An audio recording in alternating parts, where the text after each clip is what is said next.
having earned the title of musician, producer, performer, screenwriter, actor, and more. Hailing from Jamaica, we have Benzly Hype, a multi-talented artist that has dedicated himself to literally imitating life through art. Here he is to tell us about his story and his hopes for the future. Good morning, Mr. Hype, and welcome to Good Morning, SKN. Good morning, everybody. How you doing? We are doing good over on this end.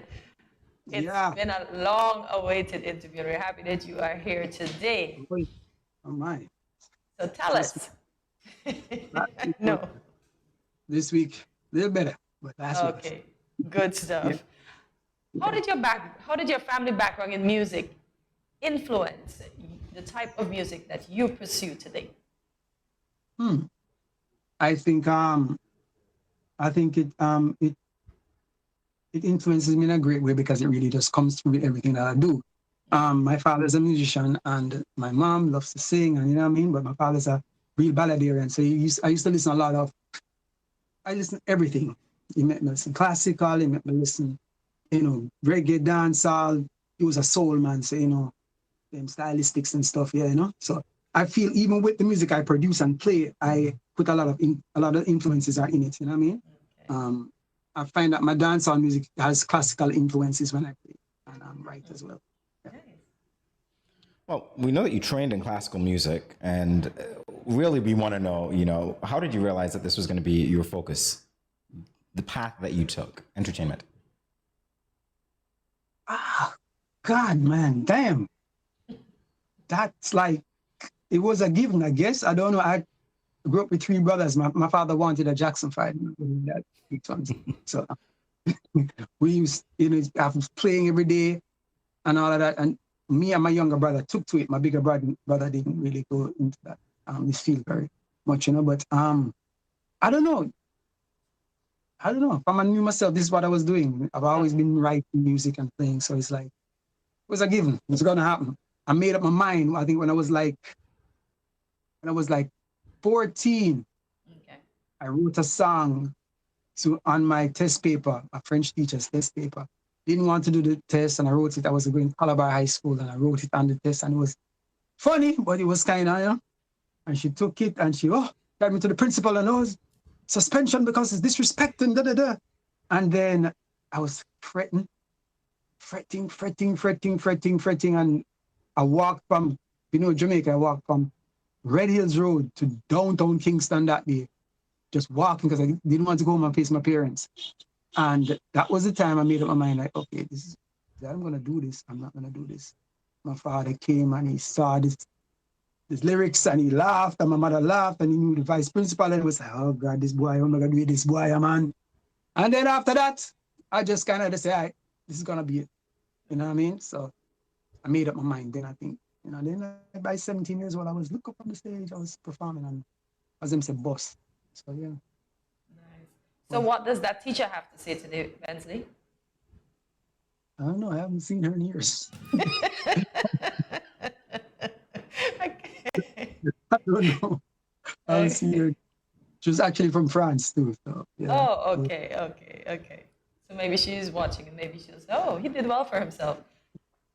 Maybe did, yeah. I do believe so. I saw vice principal, and it was like, it was a big deal, Oh, nice. Yeah. Nice. So where did you get your name from?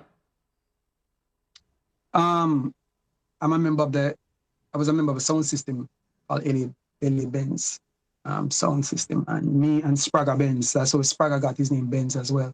Okay. So we come from a similar crew.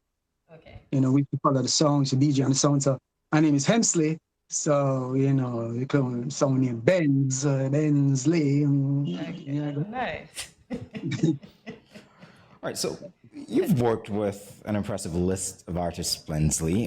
What can you tell us about this? You've worked for, you've written for an impressive list of artists. Yeah. Tell us about that. It's a blessing, I've worked with, Benz, Beanie Man, blah, blah, blah. I've been working with artists since I was like maybe about 16. Okay. some of them are not. When I was young, when I started out producing, I was like 16. So it's like at that time, you're kind of starstruck, you know what I mean? And then after I realized, just like everybody else, you know what I mean? Everybody have them stuff going through, you know what I mean? And everybody's good, you know what I mean? Some people are kind of difficult to work with, and some of them are just thieves, man. Just take your stuff and run with it. You have to be very careful as a writer, you know what I mean? As well. But it's good experiences, and it's a blessing, as I said, you know what I mean? I learned a lot from Professor Nuts and Spragga Benz and Lieutenant Stitchy, and these artists are coming up. So sometimes to meet them, it was an honor, you know what I mean? Even, you know, some of the producers, because I've worked with some of the top producers in Jamaica, if not the top producers, the number one producers, you know what I mean? Sly and Robbie and Steely and Clevie. And these people are Grammy winners, and they took me under their wing, you know what I mean? And a lot of tutelage from them, you know what I mean? Clevie and Sly Dunbar, really, you know what I mean? I said, I'm blessed and give thanks, you know. Mikey Bennett is like a friend I can call anytime. I say, Uncle Mikey, will go on and we talk about everything, you know, the business and stuff, you know what I mean? So, yeah, it's a lesson, you know. As them say, humble, let them say too humble.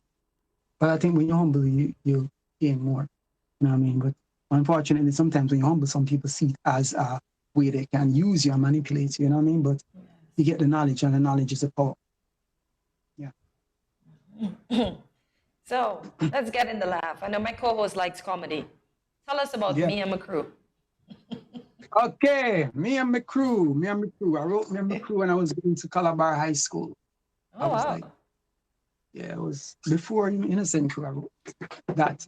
But when I did the movie, I got a few small parts in like some Jamaican movies like Third World Cop, One Love, these movies. And when on set, I asked about it, you know what I mean, how you go about making these types of films. And then the producer at the time, which was Michael Manley's daughter, Sarah Manley, she said to me, I need a script and I need this and that. And I just went in and I had the script that I wrote from high school, and then just incorporated my life now with the script. You understand? Because the script was about this dude that won the lotto, a little boy win the lotto and go uptown and he want to be an artist and this, that. So what I did, I just put my story, my group, the Innocent Crew, I put them in it, because that was the group I broke out with, you know what I mean, my cousins. And I just wrote the story around that, you know. Me and my key friend at the time, who was a co-writer, Lisa Alvaranga, we came up with that, along with my little brother, who was always there. I'm always a little brother, you know, do stuff and bring him into the stuff. But that's what it came about, you know? Yeah. So where can we access the show, Benzly? Well, you can see now on Pavilion. I think Pavilion has it showing now. But yeah, so you're just launching out on new platforms right now. For right now, that's what's happening. You can get a couple episodes on YouTube, but just a little snippet here and there. I really don't put it out there like that, you know what I mean? But what we're doing now, we're entering into the 4th season. Because I stopped for a couple of years because of the death of my mom and stuff. So I kind of just stopped. But getting back now. Yeah, thanks, you know. But I'm getting back into it, you know. So we 2023, we're gonna see a new season of Me and My Crew. You know what I mean? We're trying to get some bigger deals, but I realized that the Caribbean don't really have a film industry. And it's unfortunate. We do films here and there on the films, but not a force to be reckoned with. And I feel we need more content, because we are so rich in ideas and content just in the people alone, and we're not making those movies. We should have, every Caribbean island should have 2 or 3 movies coming out each year, and we don't have that. The equipment is there, the skill set is there, but we're not doing it. You understand me? It is something that we should focus on, and I don't see everybody. I think what is happening now, a lot of filmmakers are people who are potential filmmakers. They're running on the quick money. They're running down the corporate money. They can do a commercial and can do a this and a that, but really and truly not building their culture. And you know, the most important thing for any nation to see is themselves reflected back in medium in a positive way. When they see themselves reflected back in a positive way, they see they can be like that, they emulate to be like that. And it's something I've been trying to get into some people's heads, but some people are not getting it. But you know what I mean? That's why certain societies in a certain way, because of the medium and the media that is coming out. When the kids see what they see, they imitate what they see. They can't go around that. You understand me? I did that, so why are they not doing it now? They're doing the same thing. They're imitating what they see. You know what I mean? So yeah. Yeah. Hey. So what is your favorite thing about entertaining? Creating stuff. I love creating different things. I hate repeating. So I live by a motto. Twice is enough, 3 times use a cruft. So I do things maybe twice, after that, and do it again. The third time is not going to happen. Has I to like be that. fresh, has to keep, because there's so much things that we can do. I find that now we just imitating and copying and copying. And if we imitate and copy, we won't be going forward, we keep going backwards. So we need to start creating again, you know what I mean? Real creating, different stuff, you know what I mean? Indeed.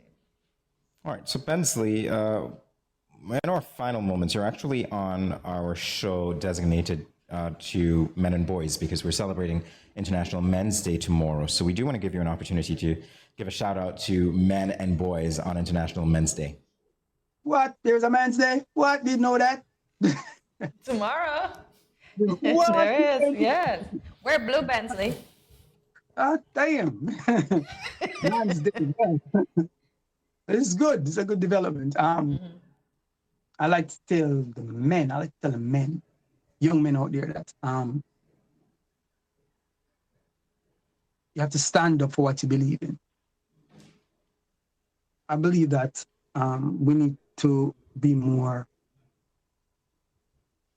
vigilance is not the right word, we need to be more firm in what we believe in as men, because it's hard now to do things in this environment now. You have to stand up for what you believe in, and you have to have purpose. You know what I mean? Don't give up, because sometimes it might seem hard, especially for men. It seems hard for women, but men, it's a different type of paradigm there. You know what I mean? And a lot of people don't understand it. And I think the world is maybe now trying to understand it. You know what I mean? So we need to just keep firm in what we believe in and stand up. You know what I mean? Don't be afraid to say what's on your mind, and don't be afraid to show your feelings as well, because sometimes, you know, you hold everything inside you, you know, that's why you find a lot of mental issues with some men right now, you know what I mean? Because they don't express themselves properly, and then you find it comes out in anger, you know what I mean? So you must be able to express yourself, stand up for what you believe in. You know what I mean? That's my message. I could say other stuff, but that's my main one.